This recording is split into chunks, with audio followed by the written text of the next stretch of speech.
বাংলাদেশ ফুটবলের দুই বড় স্বপ্ন, একজন ইতিমধ্যে কোটি ভক্তের হৃদয়ে জায়গা করে নিয়েছেন, আর অন্যজনকে ঘিরে প্রতিদিনই বাড়ছে প্রত্যাশা। কিন্তু লাল সবুজের জার্সিতে একসঙ্গে মাঠে নামার আগেই একে অপরের প্রতিপক্ষ হতে চলেছে হামজা চৌধুরী এবং ফারহান আলী ওয়াহিদ। খবরটি প্রকাশে আসতেই চরম উচ্ছ্বাস ছড়িয়ে পড়েছে ফুটবল প্রেমীদের মাঝে। এমনকি ফারহান নিজেও বিষয়টি নিজের ফেসবুক পেজে উচ্ছ্বাস প্রকাশ করেছেন। ফলে এ সম্ভাব্য লড়াই ঘিরে উত্তেজনা এখন তুঙ্গে। তবে গল্পটা কিন্তু এখানে শেষ নয়, কারণ এই ম্যাচ শুধু দুই ক্লাবের লড়াই নয়, এটি হতে পারে বাংলাদেশের দুই সম্ভাব্য ফুটবলারের প্রথম মুখোমুখি হওয়ার ঐতিহাসিক মঞ্চ। একদিক প্রিমিয়ার লিগে খেলার অভিজ্ঞতা সম্পূর্ণ হামজা চৌধুরী, যিনি গত ১.৫ বছরে বাংলাদেশের মধ্যমাঠে এনে দিয়েছে নতুন প্রাণ, নেতৃত্ব আর আত্মবিশ্বাস।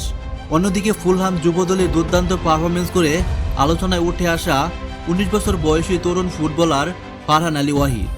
অনেকেই মনে করছেন ফারহান খুবই শীঘ্রই বাংলাদেশের আক্রমণ ভাগের অন্যতম বড় ভরসা হয়ে উঠবেন। তবে এই বহুল প্রতীক্ষিত লড়াই আদৌ কি মাঠে দেখা যাবে, সেটি কিন্তু এখনও নিশ্চিত নয়। কারণ হামজা চৌধুরী ক্লাব ভবিষ্যৎ নিয়ে রয়েছে অনিশ্চয়তা। আগস্ট ট্রান্সফার উইন্ডো শেষ হওয়ার আগেই নিশ্চিত করে বলা যাচ্ছে না তিনি লেস্টার সিটিতে থাকবেন নাকি অন্য কোনো ক্লাবে যোগ দেবেন। আর এই সিদ্ধান্তের উপর নির্ভর করছে এই ম্যাচের পরিস্থিতি। এদিকে বাংলাদেশ ফুটবল ফেডারেশনও ফারহানকে জাতীয় দলে আনার প্রক্রিয়া জোরে সোরে এগিয়ে নিচ্ছে। জানা গেছে সেপ্টেম্বরে ফিফা উইন্ডোতে লাল সবুজের জার্সিতে অন্তর্ভুক্ত করার পরিকল্পনা রয়েছে। সবকিছু ঠিকঠাকভাবে এগোলে আসন্ন সাব চ্যাম্পিয়নশিপেই প্রথমবারের মতোই একই জার্সিতে কাঁধে কাঁধ মিলিয়ে লড়তে দেখা যাবে হামজা চৌধুরী এবং ফারহান আলী ওয়াহিদকে।